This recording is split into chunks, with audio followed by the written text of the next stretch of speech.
குறிப்பாக இறுதி 10 வந்துவிட்டால் அல்லாஹுடைய தூதர் ஸல்லல்லாஹு அலைஹி வஸல்லம் அவர்கள் ஷத்த மிஸாரஹு, அவர்களுடைய கீழாடையை இறுக கட்டிக்கொள்வார்கள்.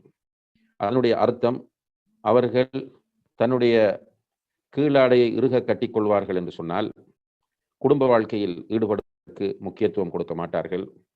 உலக விவகாரங்களுக்கு அவர்கள் பெரிய பொருட்டை கொடுக்க மாட்டார்கள். அவர்கள் முழுக்க முழுக்க இபாதத்திற்காக வேண்டி தன்னை அர்ப்பணிக்கக்கூடிய ஒரு சூழ்நிலை தான் அவர்களிடம் இருந்தது.